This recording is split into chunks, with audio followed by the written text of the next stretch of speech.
ನಮಸ್ಕಾರ, ನೀವು ನೋಡ್ತಾ ಇದ್ದೀರಾ ನ್ಯೂಸ್ ಫಸ್ಟ್ ಲೈವ್. ನಾನು ಮಧುಸೂದನ್. ಮೊದಲಿಗೆ ಹೆಡ್ಲೈನ್ಸ್. ಬಿಸಿಲ ಬೇಗೆಯ ನಡುವೆ ರಾಜ್ಯದ ಜನಕ್ಕೆ ಮತ್ತೊಂದು ದರ ಏರಿಕೆ ಬಿಸಿ. ಪ್ರತಿ ಲೀಟರ್ ನಂದಿನಿ ಹಾಲಿಗೆ 4 ರೂಪಾಯಿ ಹೆಚ್ಚಳ. ಸಚಿವ ಸಂಪುಟ ಸಮ್ಮತಿ.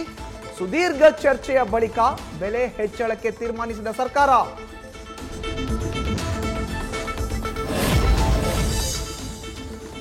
ರೀಲ್ಸ್ನ ಒರಿಜಿನಲ್ ಫುಟೇಜ್ ಪೊಲೀಸರ ವಶಕ್ಕೆ.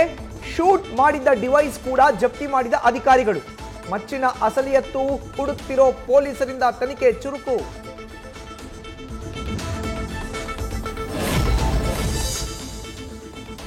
ಇದೇ ಮೊದಲಲ್ಲ ರಜತ್ ಕಿಶನ್ ಮೇಲೆ ಕೇಸ್. ಮಚ್ಚು ಹಿಡಿದಿದ್ದ ರಜತ್ ಮೇಲೆ ಈ ಹಿಂದೆಯೂ 2 ಪ್ರಕರಣ.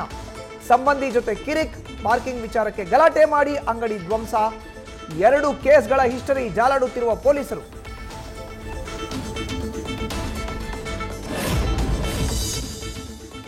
ಸಾರಿಗೆ ಇಲಾಖೆಯಲ್ಲಿ ಬ್ರಹ್ಮಾಂಡ ಭ್ರಷ್ಟಾಚಾರ, ಭಾರೀ ಲಂಚಾವತಾರ.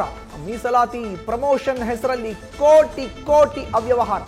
ಒಳ ಮೀಸಲಾತಿ ಅಸ್ತ್ರ ಬಳಸಿ ಹುದ್ದೆ ಪಡೆಯುತ್ತಿರುವ ಕದಿಮರು. ಸಾರಿಗೆ ಸಚಿವರು ಸೇರಿ ಎಲ್ಲರೂ ಭಾಗಿ ಅಂತ ಸಾಮಾಜಿಕ ಕಾರ್ಯಕರ್ತನ ಆರೋಪ. ನ್ಯೂಸ್ ಫಸ್ಟ್, ನಿರ್ಭೀತಿಯಿಂದ ನಿಮ್ಮ ಪರವಾಗಿ.